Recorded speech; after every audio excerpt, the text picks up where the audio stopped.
দিনে ঝগড়া করতে নাই। শুভ দিন মানে কি? কাজী এটা আমার নাতির কাছে এলাম করো। কত হলো আমরা আগামী আগুন মাসের হুন্ডি মেরাইতে বিয়ার দিনক্ষণ ঠিক করিয়া লাইছি। ও ওই পূর্ণিমার গানটা পরে একটু শোনায় দাও। কোন গানটা? না আরে একটু গাইলে না?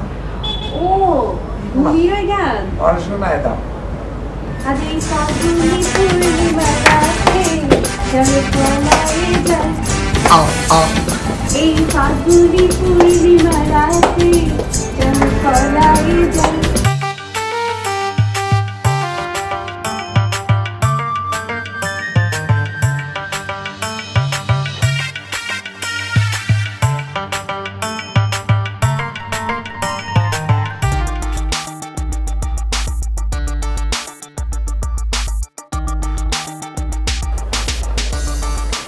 তাহলে ব্যাক টু দ্য প্যাভিলিয়ন।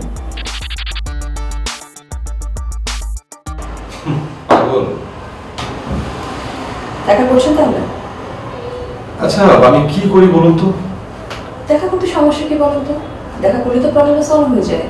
এমনও হতে পারে যেটা আমরা ভাবছি সেরকম কিছুই না, হয়তো সে আসলে বিপদে পড়েছে। তার মানে কি দেখা করলে কথা বললে?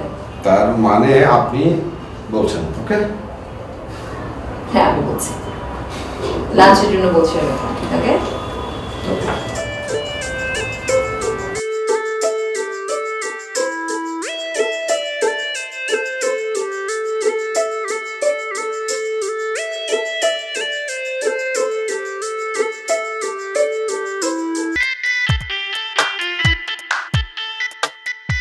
আরে এত অস্থির আর কি আছে, যা হবার তাই হইব।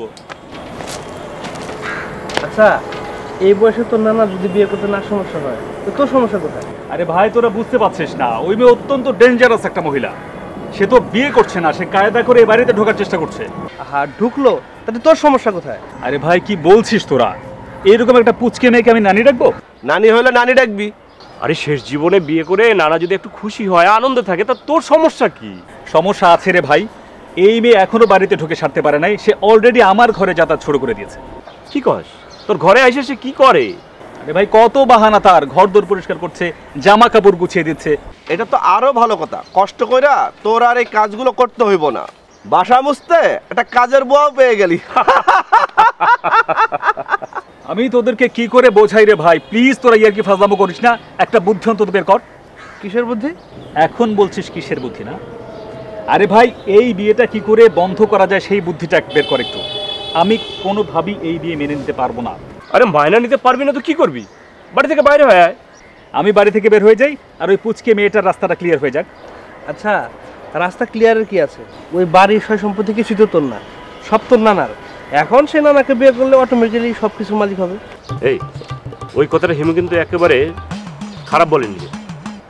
নানি হইয়া নাতিরে যদি বাড়ি থেকে বাইর করে দেয়, তার চেয়ে কাজ করা ভালো। বিয়ের রাইতে ফিল্মি স্টাইলে বউরে যদি উঠায় নিয়ে আসা যায় কেমন হইব? আরে ধুর, শেষে যদি থানা পুলিশের ঝামেলা হয়। এই শহর কি কাজে একটাই, কয় টাকা আটকাবি? আচ্ছা হিমু, এই মেয়েটারে কে জুটাইয়া দিয়েছিল জানি? আরে হয়েছে ম্যারেজ ব্যুরো livepartner.com। ও তাহলে এরাই যত নষ্টের মূল। আচ্ছা ওদেরকে যাই বলছিলি যে বিয়েটা ঠিক হচ্ছে না? হ্যাঁ বলেছি, শুধু ওদেরকে বলি নাই, ওই মেয়ের বাবা মাকেও বলেছি। আরে বাপ মা বাদ দে, তুই আবার ওই ম্যারেজ ব্যুরোতে যা, ওদের গিয়ে বুঝায় বল এটা অসম বিয়ে, এটা বন্ধ করতে হবে। কিভাবে? আরে ওরাই তো মেয়েটাকে সাপ্লাই দিচ্ছিল, ওরা সাপ্লাই ক্যান্সেল করে দিবে, বাস হয়ে গেল। আরে ভাই কি যে বলিস না তোরা, তারপরে তুই একবার যা। হ্যাঁ ঠিক আছে, করে দেখি তাই, একবার অন্তত রিকোয়েস্ট করে দেখি। তাই কর, নানার বিয়ে বন্ধ করার জন্য এটাই একমাত্র উপায়। তাহলে আমি ফোন করি, কি বলিস? হ্যাঁ তাই কর।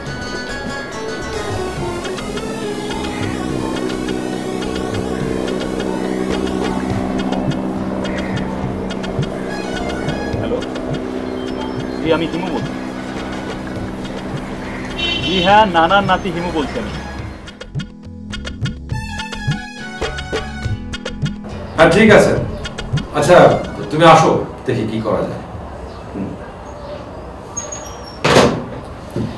এই সম্পর্ক বাঁচাতে গিয়ে এত ঝামেলা করতে হবে যদি আগে জানতাম তাহলে এই ব্যবসায় জীবনেও নামতাম না।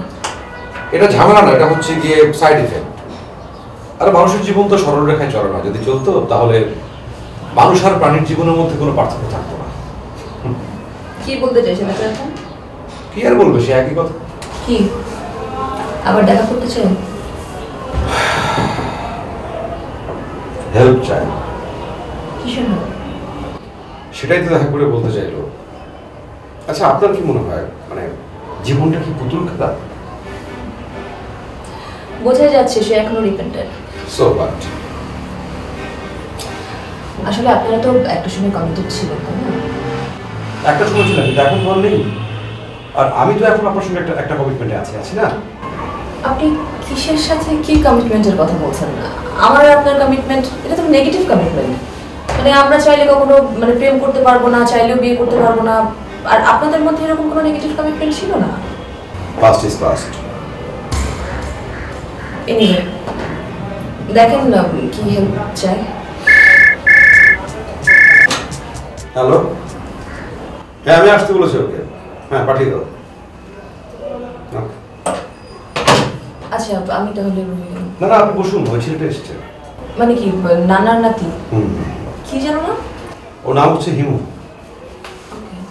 আসলাম, এসো বসো। তারপর কি অবস্থা, কেমন আছো? জি ভাইয়া, ভালো তো ছিলাম, কিন্তু কোনো একদিন আমার নানা তাদের অফিস থেকে গেল, আমার ভারত খাওয়া শেষ হলো।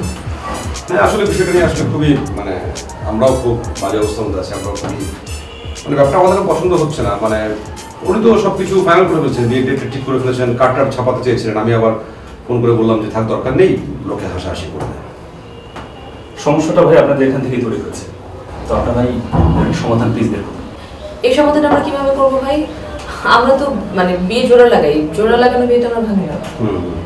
কিন্তু তাই বলে এরকম একটা অসম বিয়ে কি করে মেনে নিয়ে যান? আপনারাই বলুন। আমি ভাইয়া সোশ্যাল ওয়ার্ক করি, অন্যের অন্যায় প্রতিহত করবার চেষ্টা করি। এখন আমারই ঘরে যদি এইরকম একটা অন্যায় কাজ হয়, সেটা কি করে মেনে নিতে পারি বলেন? তাছাড়া মানে আমার বন্ধু বান্ধব আত্মীয় স্বজন এদের সামনে কি করে মুখ দেখাবো?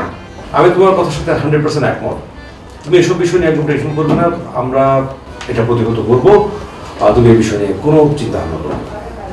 কিভাবে প্রতিহত করবে, মানে কি ব্যবস্থা আপনি নেবেন? তুমি জাস্ট চুপ থাকবে, ঘটনার দিনে তুমি সেটা দেখতে পারবে। তবে সেক্ষেত্রে তোমার ঘটনার দিন থাকতে হবে, ওকে? আপনি কি আসলে বিয়েটা বন্ধ করতে পারবেন? আশা করি পারবো, তবে সেক্ষেত্রে তোমার হেল্প লাগবে। আপনার যে কোনো ধরনের হেল্প লাগুক আপনি আমাকে বলবেন প্লিজ। আচ্ছা ঠিক আছে, তুমি এখন তাহলে যাও, আমরা দেখছি বিষয়টা। আপনি যাবেন বিয়েতে? অবশ্যই যাব। আমরা না গেলে বিয়ে ঠেকাবো কি করে? আমি এবং রোষ্টি দুজনেই যাব। তো সেক্ষেত্রে কি আমি আপনাদের উপরে শতভাগ আস্থা রাখতে পারি কিনা? শতভাগ রাখতে পারো না, তুমি 200% রাখতে পারো। ঠিক আছে, তুমি নিশ্চিন্তে চলে যাও। আর শোনো, তুমি বাড়িতে গিয়ে কোনো রকম হট্টগোল করবে না, হাঙ্গামা করবে না, কোনো রকম ঝামেলা ক্রিয়েট করবে না, চুপচাপ থাকবে। বিয়ের দিন আমরা যা করার করবো, ওকে? তারা কোনো তুমি কিচ্ছু করবে না, ঠিক আছে? আপনার আমার দুটোর মধ্যে একটা বড় ধরনের কথা না চলি।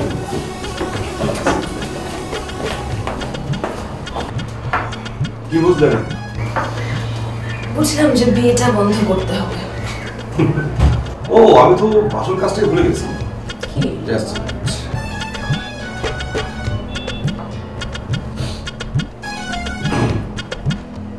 হ্যালো, ওয়ালাইকুম আসসালাম। কি অবস্থা তোমাদের? ভালো আছো? ওই শোনো, কালকে তো তোমাকে ট্রাই করবো, বুঝছো? মনে করো যে একটা কাজ আছে। হ্যাঁ হ্যাঁ হ্যাঁ, তোমার টাইম মতো চলে আইসো, তারপর তোমাকে সব কিছু পিক করবো। হ্যাঁ ঠিক আছে, ওকে। হ্যাঁ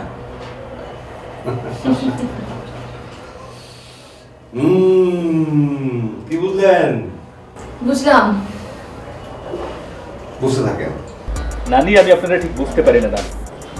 এই আমাকে বলছেন যে এই বিয়ে কিছুতেই মেনে নেওয়া সম্ভব না, আবার আপনি তলে তলে ঠিকই বিয়েটা আয়োজনের সমস্ত চেষ্টা করে চলেছেন। ওরে ভাই রে, তুই যেমন আমার ভাই, তোর নানাও তো তেমনি আমার ভাই। অহন সব ভাইয়ের কথাই তো শুনতে হয়, নাইলে একজন বেজার হইব না। অহন আমি কারে বেজার করব তুই কহ? তো কি দাঁড়ালো তাহলে ব্যাপারটা? ওহি হোগা যে মঞ্জুরে খুদা হতা হলে সেটাই হবে, যেটা তোর কপালে লেখা আছে। তাহলে আমার কপালে এখন এটাই লেখা আছে যে ওই পুচকে ছুটিটাকে আমার নানি বলেই ডাকতে হবে, তাই তো? ব্যাক করে কয় কি আরে নানি ডাকবি কেন? তো কি ডাকবো আমি? তুইও বউ করে ডাকবি। আরে রাগ করস কেন? নানি নাতি সম্পর্ক তো এক ধরনের জামাই বউর সম্পর্ক মতোই। আরে আসলে না তোমরা তোমরা আমাকে পাগল ধরে বসে আছো না?